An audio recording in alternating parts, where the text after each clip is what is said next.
41,7% sudah menjawab efektif. Berarti semua guru jadi bakul gitu atau gimana Ustaz? Nah, apakah sudah efektif?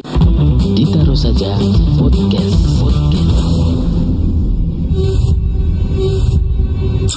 Assalamualaikum warahmatullahi wabarakatuh. Apa kabar Ustadz Ustadzah, para pendidik generasi bangsa dimanapun Anda berada. Semoga Ustadz Ustadzah yang sedang menyaksikan podcast ini dan kita semua tentunya senantiasa diberikan kesehatan oleh Allah SWT. Amin. Senang sekali dapat menyapa Anda di segmen baru channel YouTube SMP ITT Taqiyah Rasyidah, di mana kita ditaruh aja podcast. Bersama saya Fahmuna, seorang guru milenial yang akan menjadi host kurang lebih selama 15 menit ke depan. Di episode pertama ini kita akan membahas sebuah topik menarik yang berjudul pembelajaran efektif di masa pandemi COVID-19. Anda beruntung menyaksikan podcast ini karena ada berbagai hal menarik yang akan kita kupas secara lebih jauh bersama narasumber yang insya Allah kredibel. So, stay tune. Selamat menyaksikan.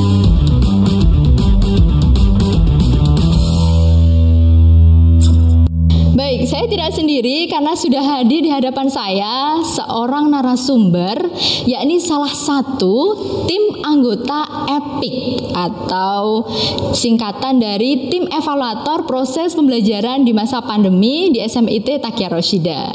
Anda penasaran siapakah beliau? Langsung saja kita sambut. Beliau adalah Ustadz Rosnandia Yuda Wiguna. Assalamualaikum, apa kabar Ustadz? Waalaikumsalam Ustazah Muna. Mungkin boleh menyapa para guru yang sedang menyaksikan podcast ini begitu. Assalamualaikum warahmatullahi wabarakatuh. Selamat pagi Ustadz dan Ustazah, rekan-rekan pendidik ya. Semoga sehat selalu di masa pandemik ini dan juga semoga Ustazah Muna juga sehat ya. Kita semua semoga diberi kekuatan dan kesehatan untuk terus mendidik anak bangsa.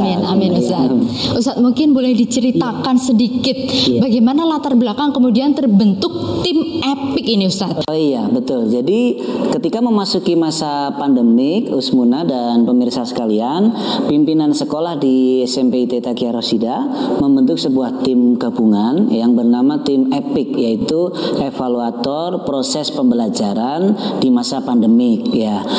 Tim itu terdiri dari beberapa guru senior, kemudian guru bimbingan konseling, kemudian juga dari bidang kurikulum ya, yang intinya adalah untuk mengawal kebijakan pimpinan sekolah SMP ITT Taqiyah Rasyidah, yaitu Pak Kepala Sekolah bersama timnya yang sudah mengeluarkan kebijakan tentang proses pembelajaran dengan sebuah prinsip umum yang nanti kita akan sampaikan juga ya, dan itu sampai sekarang tergabung dalam tim EPIK itu tadi, yaitu evaluator proses pembelajaran di masa pandemik, dan kebetulan saya diajak menjadi salah satunya. Jadi kehadiran di sini hanya mewakili saja Ustazah Muna. Iya, Masya Allah. Baik Ustaz, topik yang kita angkat pada hari ini kan pembelajaran efektif di masa pandemi begitu. Sebetulnya mengapa Ustaz menjadi penting untuk kita bahas topik ini? Apakah ada urgensi atau manfaat yang akan kita peroleh setelah kita membahas topik ini seperti itu? Betul. Ustazah Muna dan pemirsa sekalian, para rekan-rekan guru, tentu ada urgensi ya di pembahasan tema tentang pembelajaran efektif di masa pandemik ini. Karena berbicara mengenai pembelajaran berarti kan berbicara mengenai tolabul ilmi ya, betul ya Usmuna ya. Betul. Sementara kita tahu kita as a muslim, sebagai seorang muslim, kita punya panduan Al-Quran dan Sunnah ya, Sunnah Rasulullah Shallallahu Alaihi Wasallam. Nah, sementara tentang ilmu atau pembelajaran itu Rasulullah sudah berpesan ya, bahwa tolabul ilmi faridotun ala kulli muslimin, bahwa mencari ilmu, menimba ilmu ya, berproses belajar menimba ilmu itu adalah kewajiban bagi seorang muslim, bagi seluruh muslim ya, termasuk para peserta didik kita, para anak-anak muda generasi bangsa. Jadi penting membahas tentang pembelajaran ini. Urgensi yang berikutnya yaitu kita sebagai umat manusia di dunia, umat muslim dan seluruh manusia pada saat ini sedang diuji oleh sebuah cobaan ya, takdir baru dari Allah Subhanahu wa taala, bahwa ada sebuah virus yang bernama virus corona. Iya. kita semua sudah merasakannya nih ya. Iya, betul. Merasakan masa pandemi ini, pada ada yang khawatir gitu ya. Ini diizinkan oleh Allah virus ini menyebar di muka bumi. Nah, artinya kita perlu gabungkan antara kewajiban untuk mencari ilmu dengan kondisi khusus di masa pandemik. Maka kita perlu sekali membahas tentang hal ini. Urgensi dari tema diskusi pada hari ini kurang lebih begitu ya. Karena walaupun masa pandemik kan thalabul ilminya tetap harus jalan. Ya, begitu. Ustadz, kalau begitu bagaimana sebenarnya pembelajaran yang bisa dikatakan efektif seperti itu? Oh iya, nah ini kita mau kembali ke hulu dulu ya, ke mata airnya. Ini kan kita di hilir. Kalau kita kelihatan keruh di hilir ya, kita harus kembali ke hulu. Kata ahli filsafat begitu kan? Menarik itu, Ustaz. Iya, kemarin kebetulan habis ketemu Profesor Adewi dari UGM dalam sebuah Zoom tentang pendidikan juga, Usmana. Artinya kita mau kembali ke hulu, berarti kita pelajari dulu tentang pengertian dan hakikat ya dari pembelajaran itu sendiri, Usmana. Karena sekarang di masa pandemi kan terlihat tuh masyarakat banyak penyikapannya, ada yang kayak ruwet, kayak bingung begitu ya. Betul sekali. Maka kita kembali ke hulu aja. Kembali ke hulu berarti ke mata airnya. Pertama adalah definisi atau pengertian dari pembelajaran itu. Kalau menurut kamus KBBI, Usmana, pembelajaran itu apa sih? Pembelajaran itu adalah sebuah perbuatan, sebuah usaha ya yang menjadikan manusia atau makhluk hidup belajar. Ya, jadi menjadikan peserta didik kita untuk belajar gitu, melakukan kegiatan belajar. Itu pembelajaran. Kemudian kalau efektif, kalimat efektif, kata efektif ini artinya apa? Dalam KBBI diterangkan kalau efektif itu adalah melakukan sebuah perbuatan yang berhasil guna. Ada hasilnya enggak gitu kan? Nah, itu dia.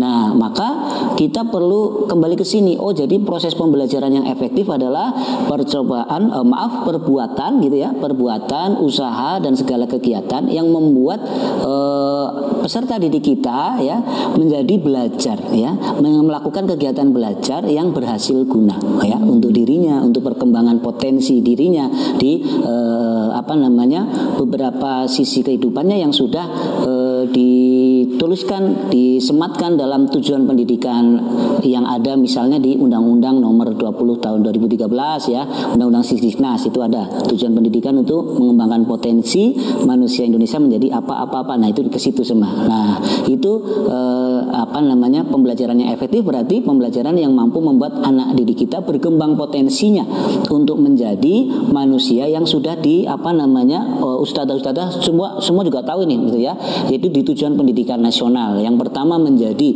manusia yang beriman dan bertakwa, kemudian berakhlak mulia, sehat, berilmu, Ustadzah Muna, kemudian cakap, kreatif, mandiri, bisa menjadi warga negara yang demokratis dan bertanggung jawab. Nah, itu cakupan dari pembelajaran yang efektif itu semacam itu kalau di negara kita.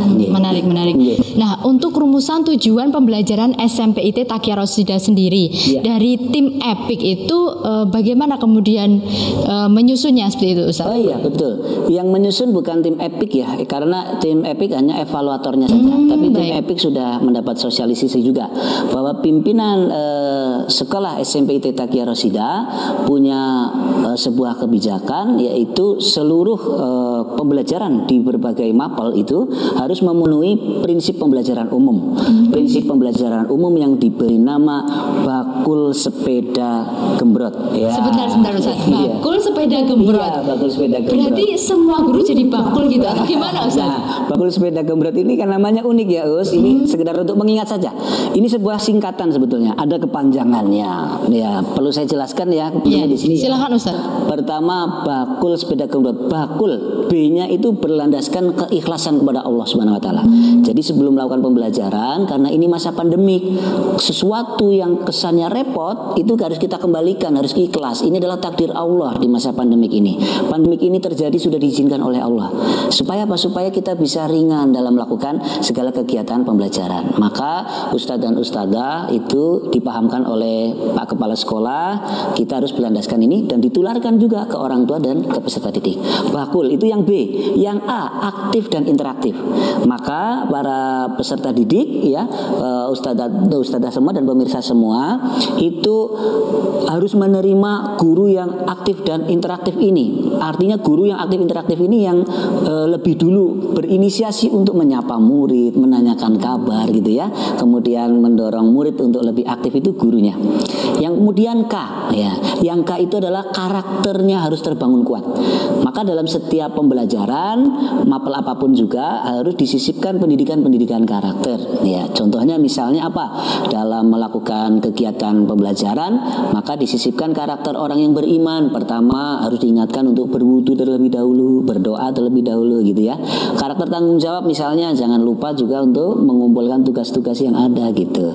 Kemudian U, urgensinya tidak boleh hilang. Kan ada RPP yang disederhanakan dari dinas misalnya Usmuna ya. Ya yang penting kalau ada penyederhanaan dari materi tapi tidak mereduksi urgensi dari bab atau materi yang ada dalam pembelajaran. Kemudian L-nya luwes. Luwes itu kita harus toleransi yang tinggi kepada kondisi orang tua dan siswa. Ada yang kehabisan pulsa, ada yang apa segala macam, ya kita luwes, nggak usah rigid-rigid. Wah ini kalau telat mengumpulkan harus begini-begini. Jangan ya. Kita lihat dulu kasus per kasus ya. Sepanjang kita bisa menemukan solusinya, kita luwes-luwes aja lah. Ya. Kemudian bakul sudah tadi. Berikutnya Pak Usmuna, sepeda ya. Bakul, sepeda, gembrot. Sepeda S-nya itu Ustadz dan Ustadzah semua. Saya terangkan ke Ustadz-Ustadzah ya, para pemirsa ya. Yaitu S-nya CS sederhana ya. Jadi kita sederhanakan materi pembelajaran kita tanpa menghilangkan urgensi. Makanya ada RPP, penyederhanaan RPP misalnya. Kemudian ada lagi P-nya, psikologisnya dipantau lebih intens. Makanya kemarin kita punya kemitraan ya dengan seorang psikolog ya. Kemarin kita datangkan beliau dari Biro Psikologi Obsesi kerja sama kita ya, untuk ada kita undang juga parenting segala macam untuk memantau bagaimana menemani peserta didik ya, orang tua di rumah dan kita juga ya. Kemudian E-nya adalah energik. Guru-guru diharapkan selalu energik ya, gitu ya Usmuna ya. Misalnya kalau kita lagi lewat WA itu berarti emotikonnya harus yang wah yang bahagia-bahagia gitu ya. Bukan yang malas-malas terus nangis gitu ya, tapi yang bahagia, yang gembira gitu, energik. Kemudian DA, sepeda, E-nya sudah dunia akhirat terintegrasi. Dalam setiap pelajaran itu harus disampaikan bahwa pelajaran ini akan bisa menjadi bekal di dunia kita dan juga di akhirat Pak, insya Allah ya. Kemudian gembrot ya, tinggal gembrot ya. Bakul sudah, sepeda sudah, tinggal gembrot. Gembrotnya itu gemnya itu gembira.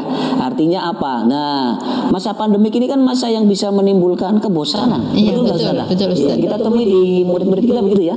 Ya, makanya kita harus kondisikan pembelajaran itu gembira. Gembiranya itu bisa dengan apa? Salah satunya adalah gembira itu kita harus banyak melakukan inovasi pembelajaran dengan multimedia dan multimetode. Seperti apa? Seperti ada di buku Kendali Mutu CSIT itu ada disampaikan begitu, bahwa supaya tidak boring anak-anak full day dan sekarang kepake di masa pandemi ini, itu kita harus multimedia dan multimetode. Artinya apa? Artinya di bab ini mungkin kita pakai Zoom, besok mungkin pakai video, besoknya pakai voice note begitu. Nah, itu multimedia dan multimedia. Terus kemudian kemarin juga kepala sekolah kita luar biasa. Kalau absen itu di anak-anak itu di grup WA, absennya pakai emoticon. Nah, ini kan jadi ceria. Ya, yang terakhir apa? Gembrot. Brotnya itu bersama orang tua harus selalu bersinergi.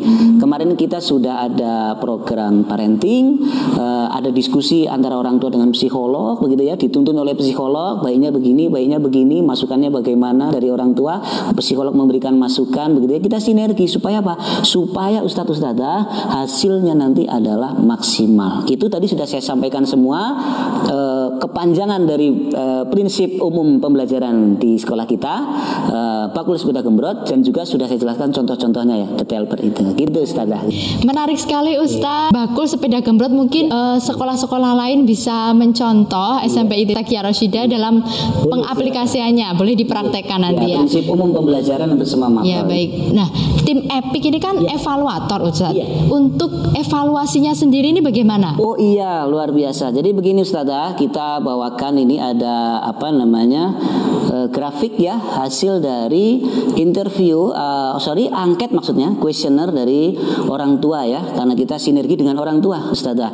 Dan alhamdulillah dari data yang masuk luar biasa Ustadzah. Pemirsa sekalian, Ustadz Ustadzah dan Usmuna ya, misalnya begini, ada pertanyaan, apakah metode pembelajaran yang dilakukan oleh SMP ITB Taqiyah Rasyidah selama pandemik apakah sudah efektif ya? Alhamdulillah 41,17% sudah menjawab efektif ya. Kemudian 29,2% menjawab cukup efektif.